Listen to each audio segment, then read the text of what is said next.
Hi, everybody. This is my first time up here, actually. Um, Thank you for being here for Liam's exhibition. To do a little introduction, both to Liam and Nick. Liam's a wonderful reviewer. Nick's a photographer who lives and works in Western Massachusetts. Using a documentary adjacent approach, Nick's work often explores themes of permanence and mutability from a personal, historical, and allegorical entrance point. He's the recipient of the Pace Gallery Award and the Barclay Simpson Prize. His project either limits or contradictions, and his third book of photographs, The Local, appeared in numerous international publications. His work's both been shown nationally and internationally, and is included in numerous private collections. He's been a visiting lecturer at Landmark College, CCV, Marlborough College, and Amherst College, and currently he teaches photo and video at Greenfield Community College. And in working with Liam this trimester, I've seen a student with an expansive view of the world around him and an intense way of representing that world. I've seen him propelled by curiosity, technical rigor, literary mindedness, and a seemingly inexhaustible need to photograph. Though it strikes me that, speaking at least from the outside, Liam's writing practice and his photographic practice ought not to be seen as separate. There are twisty, heady lines of connection between the things he makes. His photographs can be read like texts, and his writing is often photographically vivid. Seeing him work has been an exercise in being open and truly curious about his mind and creative processes. I've been struck by the intensity of a young artist for whom divisions between genre and medium are perhaps unnecessary. And lastly, I think the mostly self-taught depth of his photographic technical knowledge is among the most impressive of any student I've worked with. It's actually a bit baffling. And with that, let's let Liam out.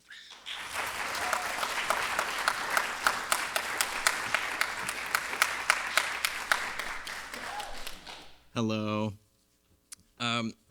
My name is Liam Donahue, and my exhibition is titled See America Right.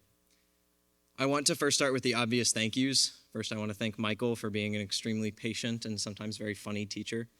I'd also like to thank my outside evaluator, Nick Meyer, whose work is really beautiful and extremely inspiring. It's a great honor for him to be here today. Thank you to my mother for allowing me to take the family vehicle to places far and wide. Thank you to Louis, Felix, Theoden, Aidan Clark, Kate Knopp, Anne-Marie, Twee, Fia, and dozens of strangers for being occasionally willful subjects. And thank you to everyone who's here today. This was a hard project for me to do. I started with a clear-cut intention, portraits and interviews with people discussing and showing how it feels to exist in community right now, how to be an American today. And to be frank, that didn't really happen. Or at least not in the way that I originally intended. I reached out to a ton of people, and only some wrote back to say, yes, please, photograph me. And unfortunately, fewer still followed through. So sometime around April, I switched gears. My exhibition became far more personal. I did conduct interviews, and I did take many portraits, but they ended up guiding the rest of the work rather than constituting its critical mass. But more on that later. Here are a few goals that I set for myself. On the technical side, I wanted to push myself to shoot on a variety of formats. I have all the cameras that I used, most of them, down here. I wanted to challenge my existing workflow by throwing large, heavy, and inconvenient pieces of kit into my repertoire. I wanted to become more comfortable in the darkroom. Before Michael heroically intervened, my prints were often flat, vignetted, under or overexposed, dusty, and just poor overall. I didn't want my work to look very amateur. On the mental side, I didn't want to get overwhelmed. From the beginning, I knew that if I ever grew to resent the work, it would be worthless in my eyes. I also didn't want to waste a ton of money, nor did I want to waste a ton of time. And if you ever shot film before in your life, you know that those are two difficult goals to achieve. But overall, I wanted to have fun. Here are some of the some pictures of some cool things that I did. I didn't just walk around with a camera the whole time. I took some courses at VCP. This is me here learning how to use a large format camera, which was really, really cool. I probably was not. I certainly was not supposed to take that photo at Mass MoCA. And just the other day, I went on this photo walk with some people from VCP, just really trying to get myself into the community. And outside of that, there were multiple days that I spent, upwards of 12 hours in the dark room, really, really pushing myself to get better and to get these prints out and to experience my art in a way that I don't think would have been possible any other way. I also just want to talk about mistakes really quickly. A lot of photography, and especially my photography, ends up being a mistake. I've taken a lot of photos that I once loved, but now I can't really stand to look at. I've also taken a ton of photos that instantly went into my lovingly titled shit folder in Lightroom. But the shit folder is really important because mistakes are how you learn. Here's an example of, I don't need to get really into it, but it's just a developing error that I made that made this black and white image come out extremely blue. And that error that I made, I learned not to repeat that in the future. And then this is me learning how to use a rangefinder and getting my thumb in almost every picture. And here is what happens when you don't properly fix a darkroom print. It's called bruising. And the amount of times that I had to reprint images because they were heavily bruised or just didn't look right. I mean, so much wasted paper. But each one of those was a learning opportunity. It was a way for me to better experience working in the darkroom. Next up, I want to talk briefly about inspirational artists. I spent a lot of time. One of the major ways that Michael supported me throughout this was giving me books and showing me artists that I could use as inspiration. And one of my favorite works was by Jeff Wall. This image, Mimic, is one of his most well-known. It's this image right here. He works a lot with these very stilted images that make you feel as though you're inside of them. And that was something that I really wanted to work with. And I'd also be remiss not to mention Sally Mann. Her work is insane, and a Putney graduate as well. And this portrait in particular is Candy Cigarette. It's extremely well known, and just remember that one because I'm going to call back to it later. And then also Alex Soth and Donna Ann McAdams are two artists that I looked at. Donna Ann McAdams' photographic memoir, Black Box, was really inspirational for me. So now for the meat and potatoes. I should start with the obvious. I have a passion for naming photographs after the song I was listening to when I shot it, or when I scanned it, or when I printed it. Music is really important to me as an artist. I found that just the music I'm listening to influences the way that I go about shooting. And so I named this exhibition See America Right, after one of my favorite songs by my favorite band of all time, the Mountain Goats. And by the way, I did a lot of writing for this exhibition, creative writing. Some of it will be shared, but most of it will not, because I sort of accidentally wrote a lot of extremely personal and slightly embarrassing things. My process was basically to write something, be it a poem or a short story or a script, and then shoot with that piece of writing in mind. And that way I see them more as molds than standalone pieces, but I will share some important text. As I stated earlier, I started with an intention, and that intention changed over time. That, to me, is a great way to summarize how I exist in community. I've often struggled with imposter syndrome, this feeling that I don't really belong wherever I am. I've tried to make that clear in my work and to have viewers feel the same. With my photographs, I want people to feel as though they have been invited somewhere that they just shouldn't be. With my portraits, I want people to feel far too close to something that they do not know. This shouldn't be necessarily uncomfortable, but it should be unsettling, because to me, at least to me, community is a little bit unsettling. In addition to traditional film, I also used Polaroid instant land film for some of this project. I've used Polaroids to capture a great deal of my personal life, and I've been drawn to the aesthetic they create for a long time. It is one of memory, obviously, but there is something absent from it. I'll now read a piece that I wrote, if I have it.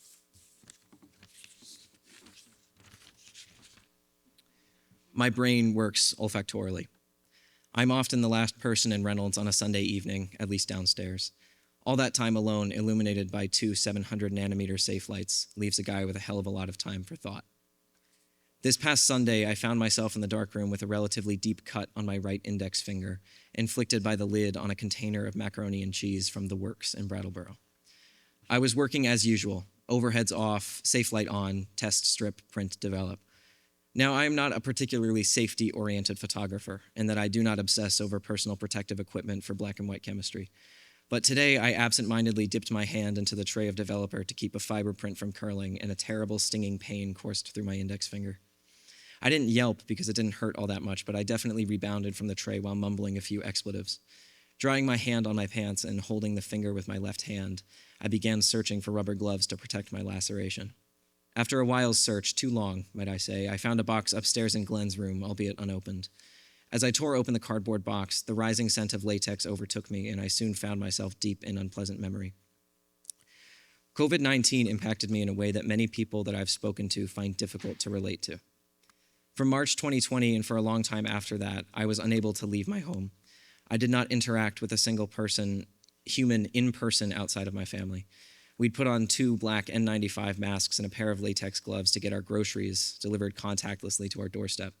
And every now and again, we would hear klaxons from across the city, making harmony with the Isha, the twilight call to prayer. And suddenly, I found myself in Physics 1. Mr. Madden, who had climbed Mount Everest in his younger years, was standing at the front of the classroom wearing a cloth mask embroidered with a yellow scorpion. On the table in front of him was his lunch, a turkey and cheese sandwich, a handful of sliced carrots with hummus, and a little glass bottle of kefir, all on a ceramic dinner plate. "Any volunteers?" he asked, and all of us shot our hands up. He picked Saeed, a tall boy with thick curly hair and a Lakers sweatshirt. Saeed went to the front of the room, grabbed the corners of the placemat, and after a reassuring nod from Mr. Madden, swiftly pulled the cloth from under the plate, leaving our teacher's lunch safe on the table. The room erupted in thunderous applause. Then I was alone again in Glenn's room, the box of latex gloves in my hands. No time had passed. Silently, I walked down the stairs and across the hallway back into the darkroom. The print, muddy with overdevelopment, went into the trash can.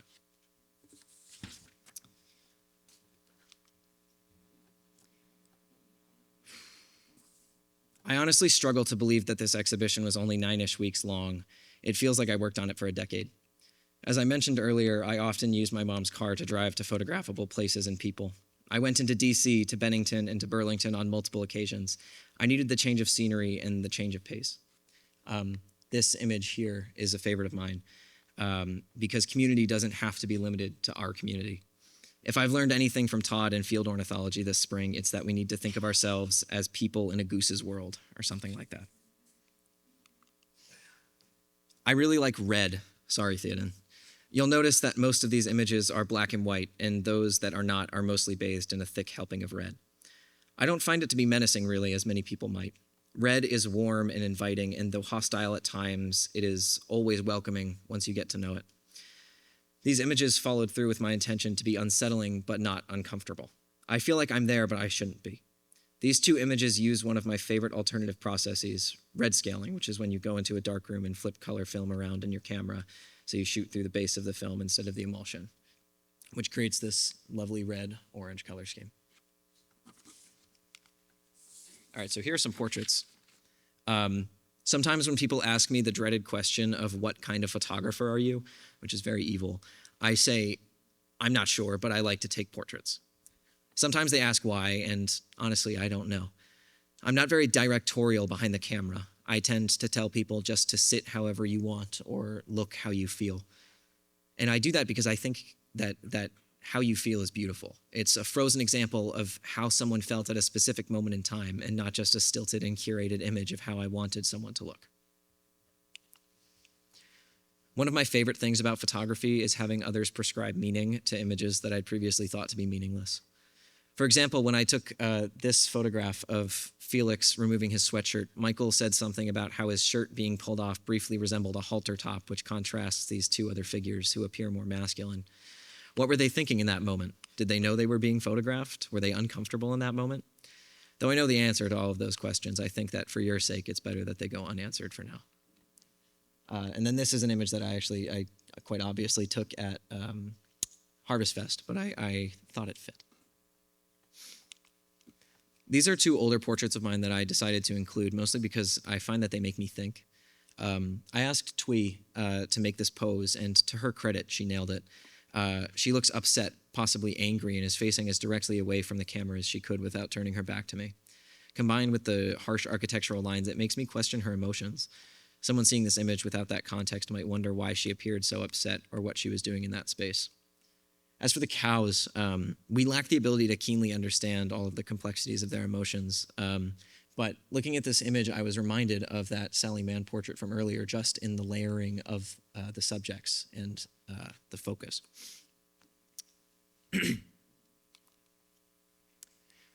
So I'd like to take this slide to talk about the actual exhibition part of this exhibition.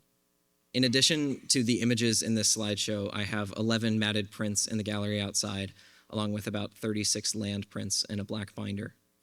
I decided to display those images based on a few factors, whether they would look good on the paper I was using, whether they played well with each other on the wall, et cetera, et cetera.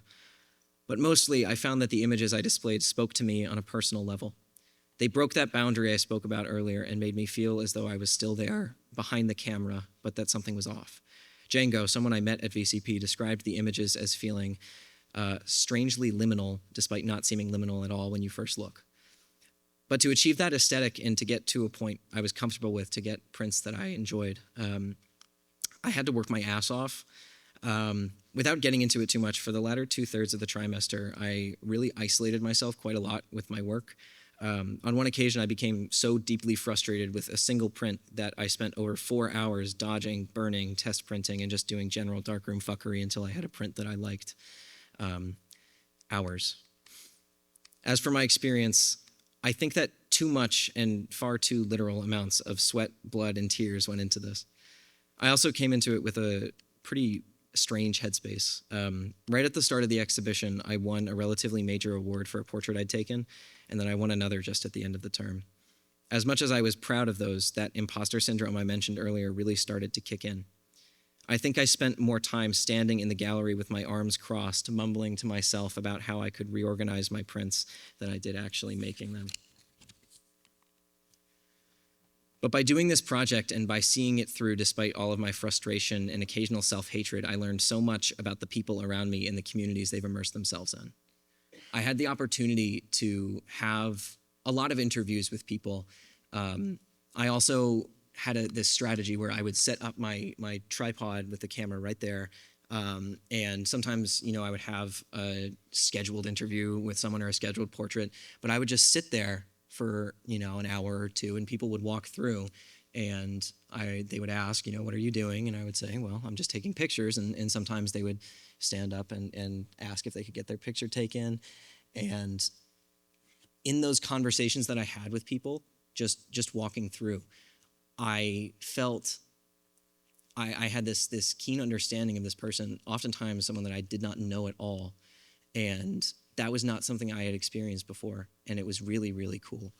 When I started this project, I did a lot more structured interviews. I, prepared questions. I sat down with people. I recorded.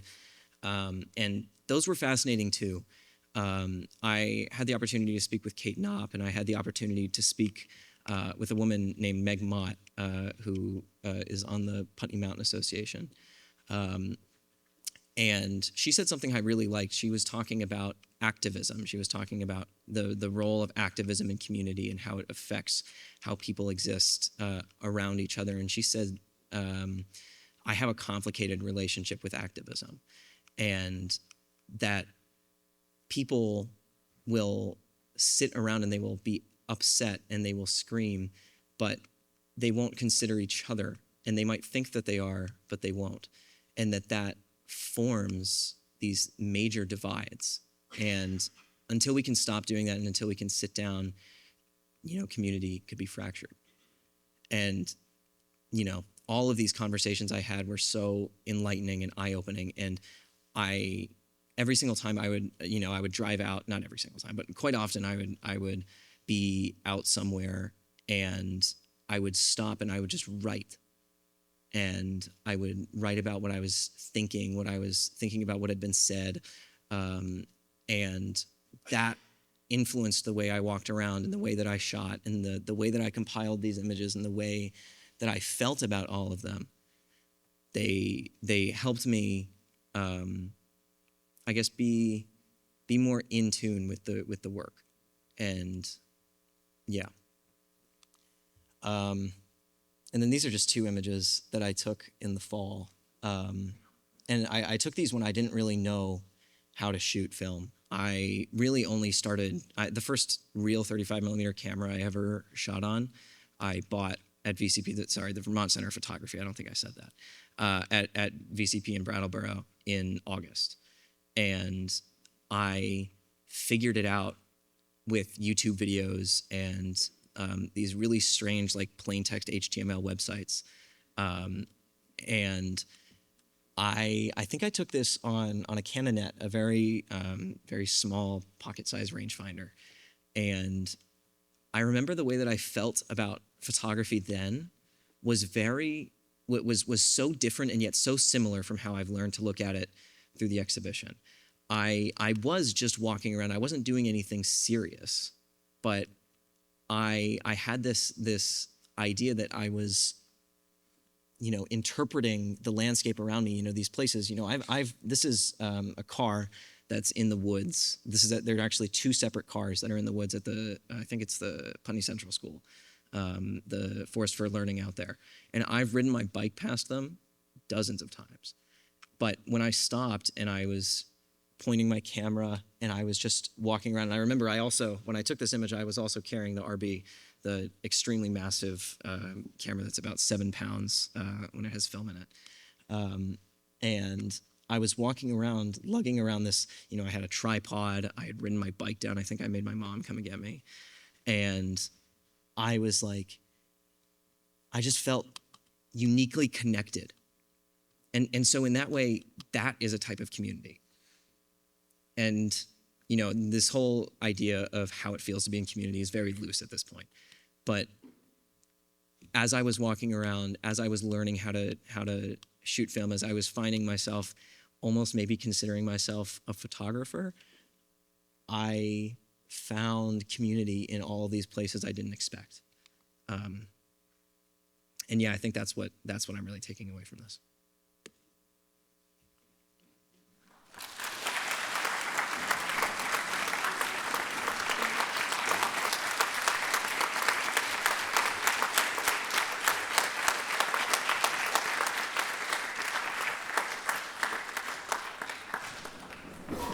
Okay, so if anyone has questions, now is the time for questions. Danny.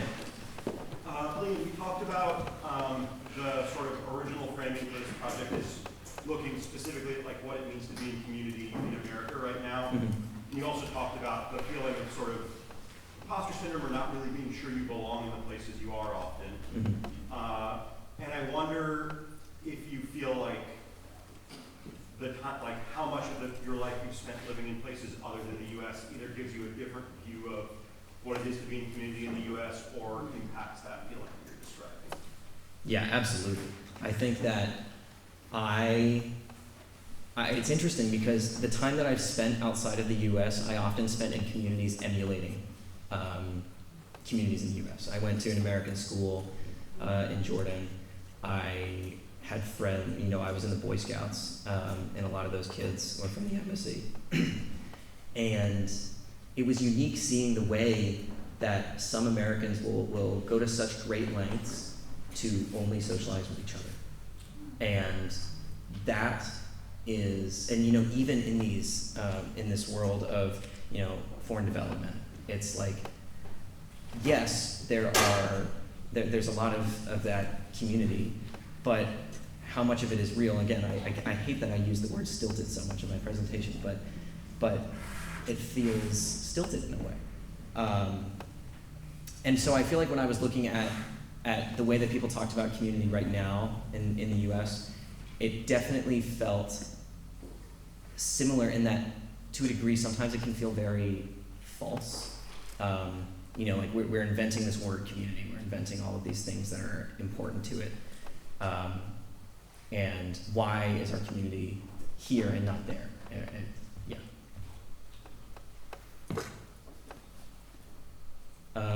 Yeah, Felix. I was just wondering how you think your photography has changed during the exhibition. Like, Yeah. So when I started the exhibition, I was really not comfortable. I don't think I actually touched on this. I meant to. I was really not comfortable taking portraits. I was super uncomfortable in a studio. I didn't like telling people what to do. It made me uncomfortable. And it's unfortunate because I really, really like taking portraits. I like having taken portraits, I guess. And so something that I gained was being more comfortable asking people if they wanted to be photographed and just taking pictures of people in general. Outside of that, I definitely think one of my major goals for this was because I'm relatively new to this, I had not set, I didn't have a style for myself. I just took photos and waited until other people told me they were good. And I realized doing this exhibition, I really like working with black and white a lot more than I did before. And I did that mostly because it's really hard to develop color film, and I didn't want to do it. And so I forced myself to mostly shoot black and white. And I found that it really captured the essence of the idea that I'm going for. And I have, a lot of ideas for things that I want to do in the future, working this summer. And I think I'm going to have to think a lot more in black and white for that. And I guess that's a way that I've developed. Yeah, Sarah. I like the connection between your exhibition and the one that Max just did in Mhm. terms of like community. And so I wondered if you've thought about leaving some of your photographs behind at Putney to enrich our community and a piece of art of yours that we would see and that maybe even be talking about 50 years from now. Well, that would be awesome. I have thought about it selfishly, I think. But I think that would be cool. I think I have a few things. Last year, my first foray into photography was with a Fuji instant film camera. And I took pictures and I documented my life in a very Lomo way. That's it. Sorry. And I would tape them into this little booklet. And I had this intention, I had hundreds of ideas for exhibitions I wanted to do. I wanted to do primitive survival, bushcraft, all of these ridiculously unimportant things in the grand scheme of things. But something else that I thought about for a long time was doing a time capsule. And I wanted to leave that book of photos, somewhere in this theoretical time capsule, or also I thought about just dumping it in a closet somewhere. And so yes, basically, long story short, yes. The library likes books. Okay, great. Yeah. Do you consider yourself an introvert? And if you do, how do you think that informs your work and your sense of community? I don't think many people would say this about me, but yes, I do consider myself an introvert. Mostly because I like to be present and loud and irritating until I am noticed, if that makes sense, and then I really hate it. And so that's really not a very glowing recommendation for myself, I guess. But yes, I do consider myself to be an introvert, and that definitely impacted the way, I said earlier, I mentioned I shot a lot in DC, and when I would walk around, I remember actually there was one time when I took those two images that I showed, I think, it doesn't really matter, but I think it was the last, this slide, these are on the DC Metro, and when I took these images, it had been pouring rain outside, and I remember I had to paint my reflection out of this window here, because my hair was ridiculous, and I hated knowing that I had been walking around taking pictures of people, looking ridiculous, shoving a camera in people's faces, and that definitely stopped me from going out earlier in the exhibition. But as I moved on, I realized, I consume a lot of content, for better or for worse, related to photography, and one of the major pieces of advice that people will give you online is just pretend like they're not there, because in the grand scheme of things, people are not looking at you. Except for me, of course, I'm looking at everyone with the camera. But I think that definitely that was something that I developed as I went on. Yeah. I was wondering if you could say more like explicitly about how your photography and writing Oh yes. do or don't inform each other. Yes. Like in working with you, I get the sense that like what comes out of your mouth is like 10% of what you're thinking at Yeah. a given time. And I'm curious if you could attempt to make that slightly more transparent for us. Totally. So I wrote, that piece that I wrote earlier was very, this is yet another word that I love to overuse, but very didactic. I was talking about my life, my memory. Not much of that, if any of it, was fictional. But I wrote a lot of, fictional poetry and short stories. I mean, not a lot, but I wrote a good amount. And the way that I would do it, I would write something that would end up being pretty edgy, like very talking about however I was feeling at that moment, and I would make it very grandiose. And I wasn't really thinking about it when I do it. The way that I write is it comes very sporadically, and sometimes I will sit and I will have absolutely nothing, and I will try really hard for hours, and I won't be able to do it. And I won't be able to get anything onto the page. And then minutes later, sometimes I will just be like sitting on my phone, and I will think of something, and I will write 6,000 words into my notes app. And oftentimes, the writing that I would do very quickly would be, not great writing, but it would have this vibe to it, this feeling, this like I don't even know how to describe it, but I would keep that in my mind. Sometimes I would look back to it, I would print them out, or I would write them in my notebook, because I wrote a lot in a notebook for this. And I would walk around, and I was just trying to capture how I felt, I guess, and the writing was a way for me to put down how I felt and have a way to reference back to it.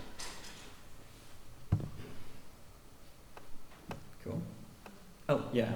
When you are taking a portrait, where is the balance between creating an image that you like and creating an image that your subject likes? Oh, that's hard. I don't often think about how my subject feels, which sucks. That's really bad. I feared. So I take really contrasty portraits is something that I try to do a lot. I'm really into the way that shadows play off of people's faces. And sometimes that makes images that look really dark and moody and not expressly representative of how that person might have been feeling in the moment when I took the picture. And so people will see it, and oftentimes people will just be like, oh, that's surprising. But I think there have definitely been times when when I took portraits of people and they didn't like them, but I really liked them. And there have been times when I've taken portraits of people that really liked them that I didn't like. I submitted an image to Scholastic, and I don't think it's very good, but a lot of people really liked it. And it's difficult, I think, to balance that that degree of liking your own work and other people disliking it, or vice versa. Yeah, sorry, that was pretty rambly. Oh, yeah, Glenn. You seem quite process-oriented and involved in working with the feedback that you get from the camera. Mm-hmm. In the dark room, and I'm wondering if there are other art forms that interest you, and I'm wondering if the more rapid feedback from digital images has a place. Ooh. So I often think about how I phrase this to not be insulting to people who like to shoot digital. But for me, right, photography, to me, it's an art form. It's the way that I choose to express myself. I think that, for me, that art, that enjoyment, comes from film. That comes from being in the darkroom. That comes from making decisions in development. I don't even really like to send my film to labs because I feel like I'm losing that aspect of control. I feel like at the end of the day, the way that I like to summarize it is that it's all about control to me, and I don't like to lose that. And so even I don't like auto exposure on my camera. I don't like